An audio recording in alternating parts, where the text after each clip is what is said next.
Welcome to Genuine Humans, exploring the stories behind the great marketing leaders of our time and hearing how their journeys have influenced the brands they've built.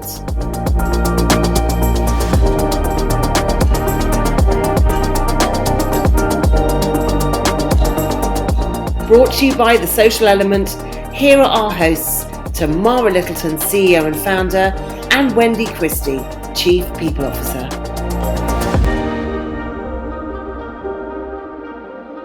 Welcome back to Genuine Humans podcast, and I'm here with my co-host Wendy. And Wendy, do you want to share maybe what you've been up to this week? What I've been up to this week? Well, I don't want to make this all about me because it's not all about me, but I got married on Monday this week. So it feels really weird to be kind of on a Wednesday. Yeah, casually, I got married on Monday. But yes, it's been a long time and a short time in the making. We'd been engaged for 19 years, but actually we ended up booking the wedding 5 weeks before we actually did it. So it was all a bit of a rush. But yeah, a lovely, lovely day, surrounded by family. So happy. And we got to see you on Zoom as well, which is very cool. And we are on video at the moment, but of course no one can actually see that. But we are joined today by the wonderful Kelly Best, who is the CMO and of Product, Customer Experience and Marketing at Virgin Red. Now, Kelly joined in 2019 to launch the brand new global loyalty solution, which she's going to tell us all about this, but it's spanning around 40 Virgin companies. So very big welcome to Kelly Best. Oh, thank you so much, Tamara. This conversation has been a long time in the making. I think we first kicked it off when we were boogieing away on a Virgin voyage about 2:00 in the morning in the Manor nightclub. So, very delighted to be here. Well, I think it's very important to test out all of your different Virgin brand experiences if you're going to be running the loyalty program, right? Oh, absolutely. Absolutely right. So, Kelly, do you want to just sort of explain a bit more about what it is that you're doing now? And then I'm going to take you back, but I'll give you a bit of an opportunity just to explain to everything what is Virgin Red and what is it you do? Yeah, of course. Virgin Red was set up in 2019, and we are the group-wide loyalty program for Virgin. And really our aim is to bring together the 40/45 Virgin companies and the 35 million customers that are interacting with those companies into sort of a centralized space where we can reward them for their loyalty to Virgin, essentially. And so really my role is to drive people into Virgin Red, to make sure that we've got a cohesive experience across the group, and to make sure that we can really make the Virgin customers feel very loyal to the Virgin brand. I love that. And you've been a bit more in the sort of the telecoms industry, and would you mind just sort of sharing, how did you get to where you are now? I'm always fascinated. I know our listeners always sort of like to hear how you actually got to be where you are now. So give us a little flavour of your early career. Yeah, of course. And actually, when I was thinking back on this, it's been a lot of hard work, of course, but a lot of amazing encounters and those sort of like fluke moments of chance that have sort of got me to where I've been at today. And so, really right back finishing university, I was actually I always wanted to be in advertising and marketing. I did. I don't really know why. It's not in my family at all, but just always loved it. And for my dissertation at uni, I did it on Benetton's effect on advertising, and that was really controversial in the time. And so always had a real interest. I applied for like the big grad schemes, but wasn't super successful in that, and was just about to start on a Monday in advertising sales, traveling, a 3-hour round trip every day to go to Waterloo from my hometown in Chichester, to flog advertising space. And I had no idea what I was doing or getting myself into. And thankfully I went to a barbecue with my mum and bumped into a friend of hers who was a senior people leader at Direct Line. And she said, I really don't think you should be doing that. I don't think you're going to like it. And I don't think your career is going to go in a very good direction if you do. So she got me into work at Direct Line just for a couple of weeks, helping out on an internal comms conference. And I ended up staying there for the best part of 3 years. And it actually turned into RBS Insurance, and got the chance to work on all of the brands. So Direct Direct Line, the big red phone, Churchill, the crazy nodding dog that we all know and love. And it was just an amazing time to really ground yourself in the discipline. We were working with incredible agencies. We had really, really big budgets and the full marketing mix. So yeah, really sort of cut my teeth there. And from there I decided to sort of take a little break. I was only 23. I didn't really need a break at that point, but go off traveling for a bit. And somebody I met at Direct Line, Hannah House, who was, one of those people that you look back and think, God, you were really influential in my career, had moved to Sky. And I reached out to her from when I was away and said, don't suppose you've got any jobs? And she hooked me up with a contact of hers. And I remember being in this like ramshackled shed in Cambodia with dial-up internet trying to have this phone interview. And I started working at Sky, and I went in and I looked after online marketing for what was Sky Player at the time, which we then launched into Sky Go. And being at Sky was an incredible experience in terms of the caliber of people that you were working with, some of the brightest minds, the product itself was just exceptional. And I was there for a good couple of years, but if I'm really honest, culturally, it wasn't sort of the best fit for me. Didn't necessarily feel like I could be myself there, and wanted to go on somewhere which was in a bit more of a startup phase. And this opportunity came up at TalkTalk, and it was established in the broadband space, but actually it was launching TV.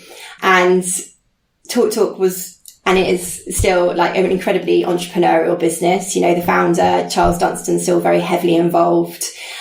And it always had that startup spirit. And so I was actually there for 8 years, absolutely loved every minute of it. And again, went in as a senior marketing manager looking after direct response advertising, and really just caught the eye of a lady called Olivia Stretfield, who was an exceptional person, massive high flyer, McKinsey. She went to Princeton. She was a pro tennis player. She's one of those people that was a general, all rounder, and really sort of inspiring. And she took a massive bet on me actually, and I went from marketing into a head of sales role, and that was sort of running the contact centers and looking after all of the sales channels as well as marketing. So, I had 1,500 agents globally at that point. I've never been in a contact center in my life.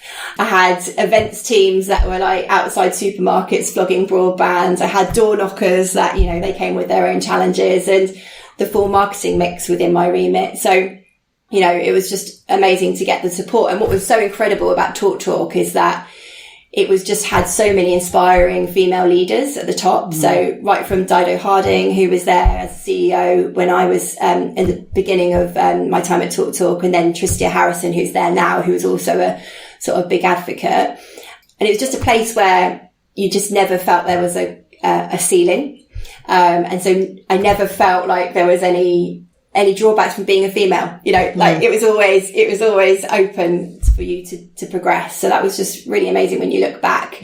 And I had 8 wonderful years there, like great friends, did lots of different roles, loads of stretch, loads of challenge, loads of things I'd never ever done. And on paper, probably shouldn't have been doing, but what they really valued was people that get the job done. So I think they saw that in me, and, opened up lots of opportunities. And then that takes me on to sort of the next sort of freak encounter, if you like, which was TalkTalk were relocating to Manchester.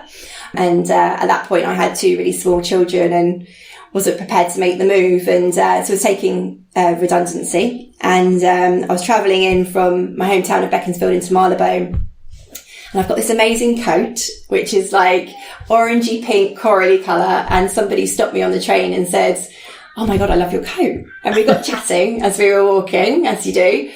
I was telling her my story because she was asking where I was working. She said, "Oh, I work at Virgin, and we're looking for people like you to come and set up this loyalty business." And I was like, "Oh, okay, well that sounds interesting." Having Virgin always being a brand that I admired.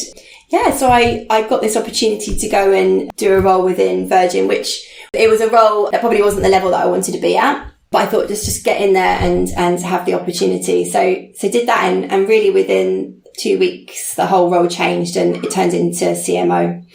Wow. And so that's the story.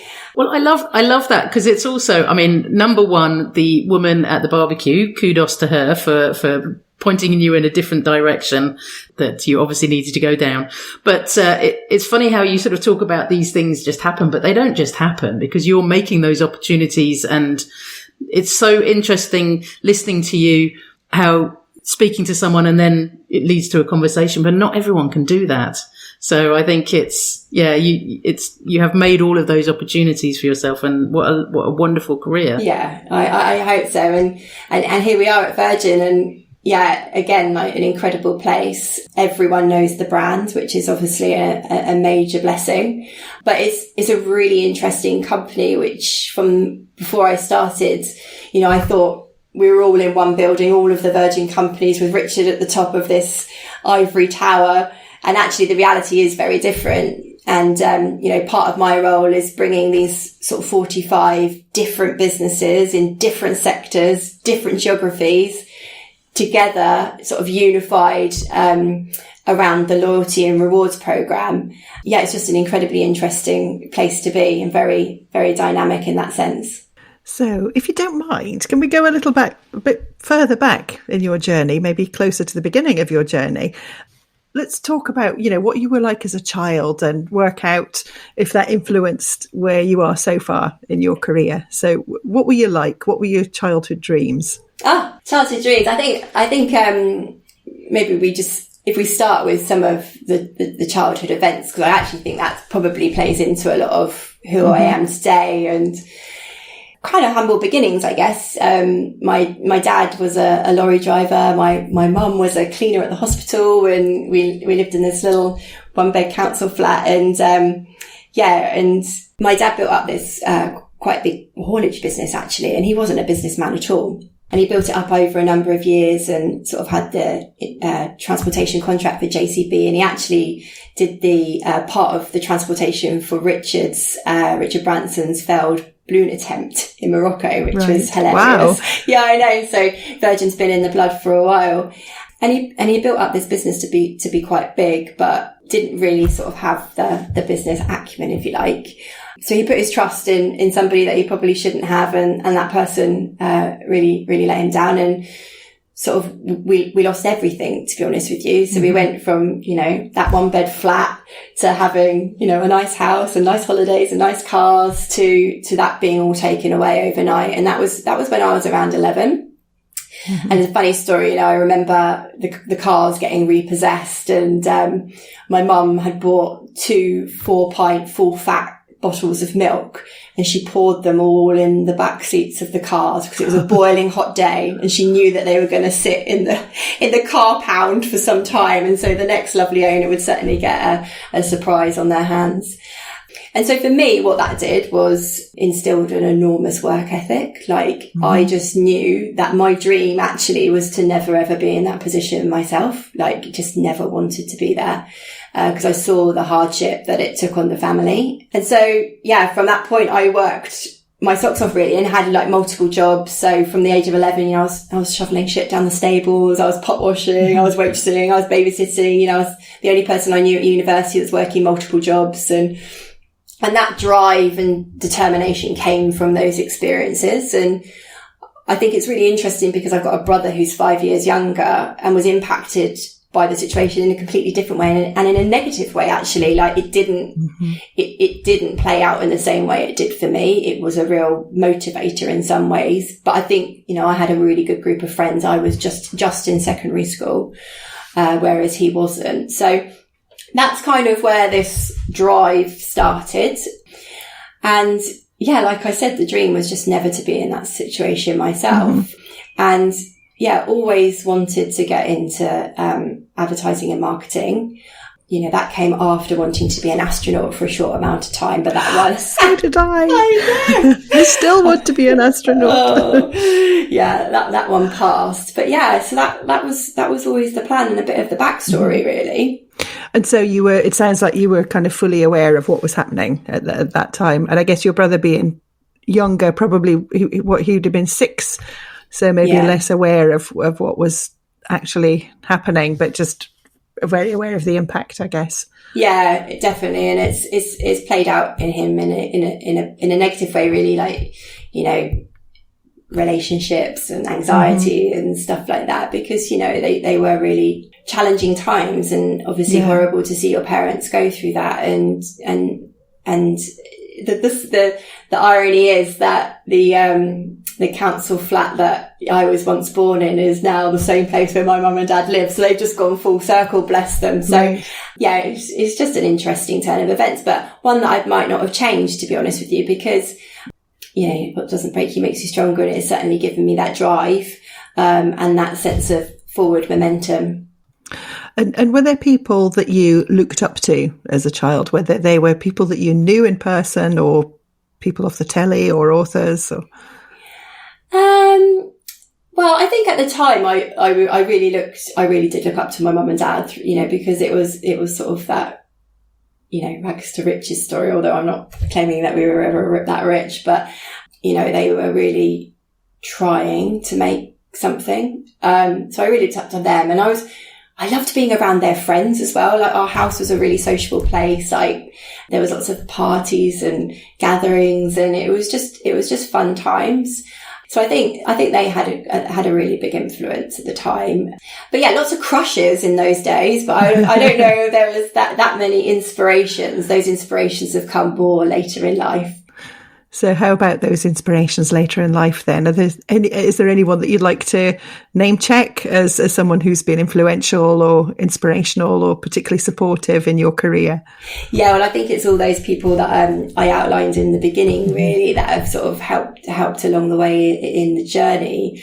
You know, and I've got an incredibly supportive boss now, Andrew Swaffield, who, you know, leads with a lot of dignity, trust and respect, you know, and he just gives me a lot of autonomy, but is always there when I need him. So, you know, it's those people, it's the people that pay it forward as well. I think that I found really inspiring, and, you know, like to do that myself with others, and in the role of that I do within mentoring as well. And is there any advice that you'd give to someone just embarking on their career? Yeah, definitely. I think it's hard now in this hybrid world for people that are starting out in their career. And I think urging people to show up, be present is one thing. But, you know, you don't have to have all the skills on paper, I don't find. I would much prefer people have 100% of the attitude and 100% of the ability to be adaptable, because I think they are two of the skills that will get you the furthest in life. I'm always the first to say that I don't have all of the smarts, but knowing how to navigate your way to get the outcome that you want is a skill in itself. And so, yeah, I think show up, put your hands up, have the right attitude, do what you say you're going to do, and yeah, just get stuck in, really. Yeah. That would be my advice. And I don't think you can kind of overstate the importance of those interpersonal skills as well, which I think are at danger of being lost if everything is remote.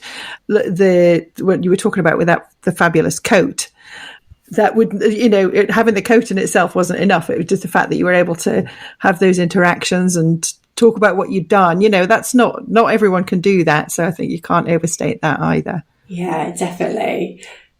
So I'd love to pick up on value drivers, actually, Kelly. So I know this is something that you and I have talked about in the past, about how you've really sort of defined your value drivers and maybe the impact it's had on you, but also your team. Would you be able to talk a little bit more about that?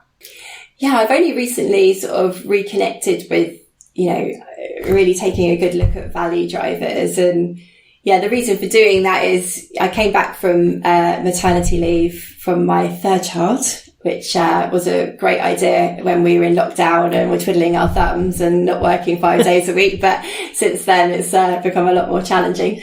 Yeah, and I came back in April, and, you know, the world was just coming out of COVID. At Red, you know, we actually launched on the February 21st, 2021. And then obviously lockdown happened not long after that.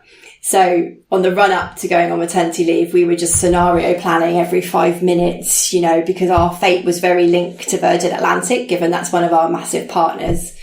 So we were fledgling, not knowing if we were going to survive. So it was absolutely mental on the run up to maternity leave. We did launch before I went away. And then when I came back, you know, there'd been that whole period where the world had gone, you know, into lockdown again. So had to rebuild the team. We had this massive ambition to get to 1 million members, which I was really focused on getting the team sort of galvanized behind. And so it was full on, like all last year. It was just, you know, 100 miles an hour.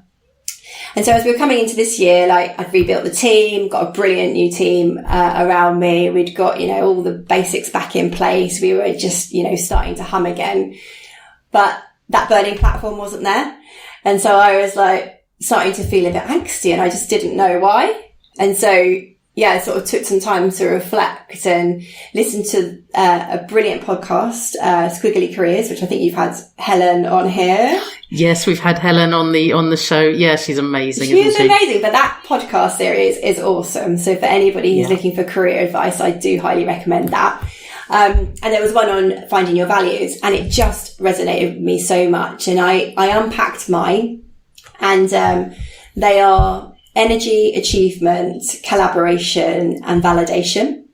And so like that high energy not being there, I wasn't getting that sort of sense of achievement, which was then sort of eating into my, am I good enough sort of, you know, worry that goes through everybody's head. And we weren't in this sort of mad collaboration mode where we're all galvanized behind a massive mission. So it was just really interesting to understand what was, you know, I had this weird thing going on and why I was feeling quite odd and unpack why that was. And then being able to share that with the team as well. So really important because all those values have really positive consequences, but, you know, when I'm at my worst, I'm sure that they can be like quite exhausting for people as well. So just being really honest with the team about what my motivators and values are and then having them do the same has been a really great exercise.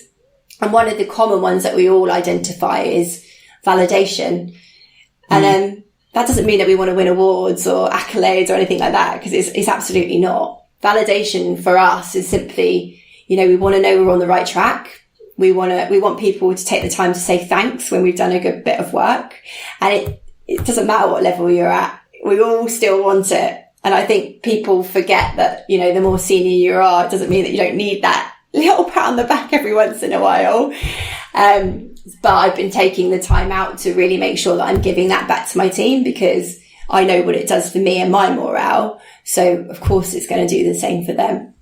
It's such an interesting thing around the validation. You're right that the more senior you get, you don't necessarily get that. And you do have to sort of focus on self-validation sometimes a little bit as well. I've been finding journaling really useful. I never thought I'd be the person that would journal, but actually it's a really nice way to sort of, at the beginning of the day, you sort of set the intentions and at the end of the day, you're writing what went well. And it's actually, you know, considering that I don't actually get very many people saying you're doing an amazing job because why would they? I'm running the company, but I think it's actually quite nice to just sort of perhaps, you know, self-validate occasionally as well. Yeah, that's so interesting. I'm definitely going to steal that one. I've been thinking about journaling for a while, but also get a bit scared about what to say. So that's quite helpful. Well, it does. I end up sort of just logging my day as well, which is not actually the best way to do it, but you know, you can find your own way. Now, mentoring, you mentioned something about mentoring earlier, and I know that this is something that you're deeply passionate about. Can you just perhaps talk about why does mentoring matter so much to you? Yeah, I think I just look back at the people that have been sort of influential in my career, and it's because they took the time to mentor me and they took the time to pay it forward. And so I love like finding the like sparky, like aspiring leaders in the business that are like really early on in their journey and just imparting a few sort of pearls of wisdom that you learn over the years with them. It's just so nice to be able to do. And so, yeah, I get a lot from it personally, but yeah, hopefully they get a lot from having that honest open conversation.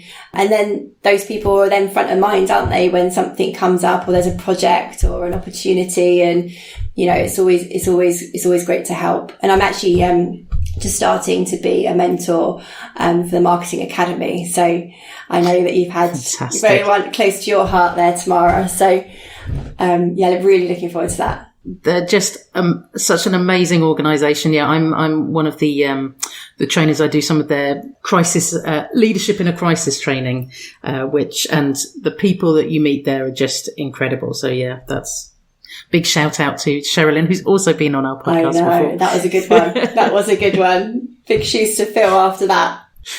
So you talk about being sort of having these honest conversations with people that you're mentoring, but also your team. And would you say that your leadership style has sort of changed in more sort of recent years, and maybe share how you're seeing that, if that is the case? Yeah, it definitely has. And I think when I track back to why, then, you know, I mentioned earlier that Sky was an incredible place to work because of like the innovation and the pride in the product and the caliber of people that you were working with. But I also said that I didn't feel like I could be myself. And one of the big reasons is because I am very dyslexic. And back then, which was, you know, quite a few years ago now, you just didn't say anything about it. And so I just sort of constantly carried the burden that I was just thick, to be honest with you, and that I probably wasn't good enough. And I think it's only really since coming to Virgin that I've been open about being dyslexic, because, you know, Richard's so open about it. And as I've grown as a leader, one of the things that has changed is my absolute desire to be my most authentic self, because I cannot be asked to be somebody that I'm not. Yeah. And so that's the truth. Like, that's what's changed the most, that I say it how it is. I am what I am. And, you know, if I'm spelling things wrong, or if I'm directing you in the wrong place, or if I'm getting my rights and lefts mixed up, which I do all the time, I absolutely have no idea which one's my right or left. It just does not come naturally to me at all. Then that's just the way it is, I'm afraid. And I think, you know, bringing that authenticity to leadership in that context has been really good. But also, I'm a mother. I have 3 children. I have a 22-month-old that doesn't sleep. And some days I'm not going to be my best self. And so, you know, we have a Monday stand up, and I'll come on and I'll say, guys, I might not make any sense today. Marley was up 3 times in the night, and I've been up since 5, and Arthur wouldn't put his shoes on. And it's, you know, there's a life outside of work, and I don't think you should be keeping them separate, because it's reality. And I think being able to bring your whole self to work, for me, is really important. And that's just been something that's come with confidence, because I also remember one of my bosses in really early on into Talk days, when I was taking this massive jump from, you know, senior marketing manager to head of sales, you know, running quite a large part of the business, saying that you're really buttoned up. And it's because I was just probably petrified, to be honest with you, but that's not me. So I think leadership has changed because I've just become my authentic self in doing it. And I think what's so amazing about that is that you're creating, with that honesty to be absolutely who you are, you're creating that safe space so that everyone else knows that they can be who they are as well, which I just think is such an important part of sort of more transparent leadership. I suppose there's more sort of vulnerable leadership. Yeah, for sure. And I think that's so important. And I value it in my leaders who are leading me. And so, yeah, and I really do hope that the people that I'm leading value it too. So here's to being less buttoned up. Yeah, indeed. Speaking of, we're going to move on to the last part of the podcast where we get a bit more personal. Let's start with, what's your idea of a perfect weekend? Well, I've got my perfect weekend coming up, actually, which is I'm going away with my 5 best uni friends to celebrate our 20 years of knowing each other and our 40 years of life. So that's really exciting. That's this weekend. Obviously, getting away with the family and the husband is also a massive highlight. But for me, like, good right now would look like getting 12 hours sleep, and not having my children fight all day, that would be a perfect weekend, getting through with those things ticked. But yeah, friends, family, food, wine, all the usual things would be an ideal weekend. Sounds amazing. If you could time travel to any point in the past or future with no consequence, where and when would you travel to? So that's really interesting, because I don't ever want to stop at any one place in the past, but I was thinking about what the most formative parts of life were.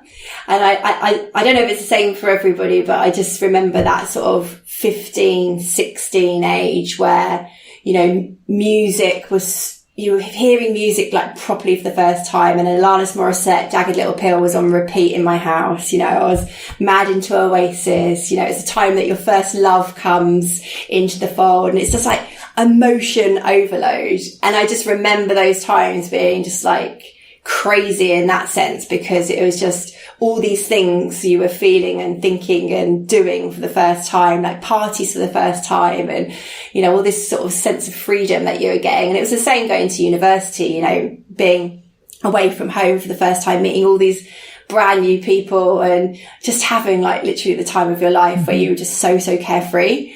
I don't think my liver could cope with going back to either of those points in time, but I certainly just that feeling that you get when you think about them, I think is just so interesting. If you could be remembered for one thing, what would it be? Oh, one thing. Okay. Gosh. You can have two if you want. It's just being a positive energy, I think. No one wants a Debbie Downer, do they?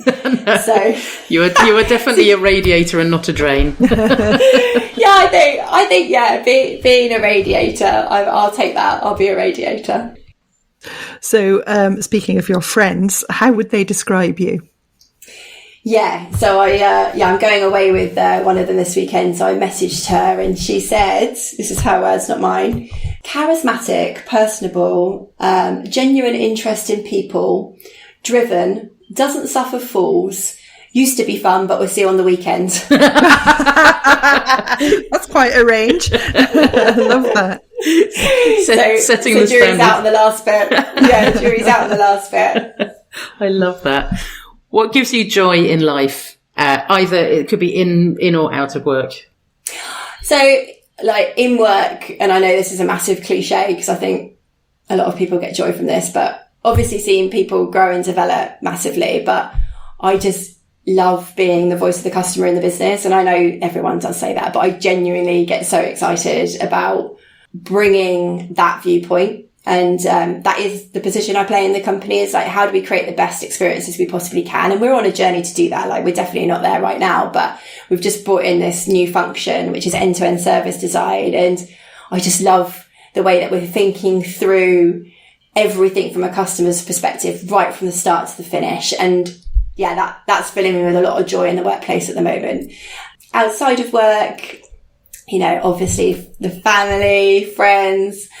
I love just being around people, to be honest with you. And, people do give me a lot of energy. So I also adore being by the sea or by any body of water. So we've got some paddle boards, and we go out to the Thames quite a lot. And, just being by the water, having grown up quite near it, brings me a hell of a lot of joy.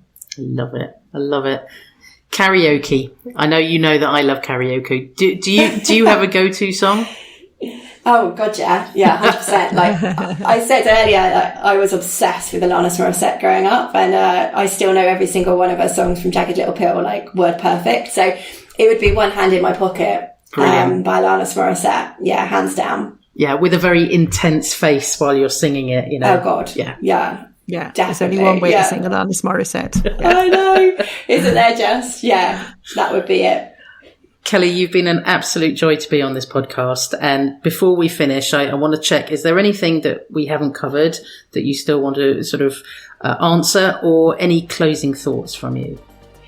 No, I don't think so. Just thank you so much for having me. I really enjoyed it. It was great.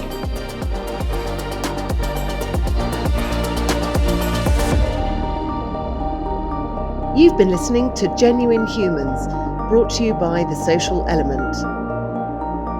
If you loved what you heard, remember to subscribe, or you can find out more at www.thesocialelement.agency.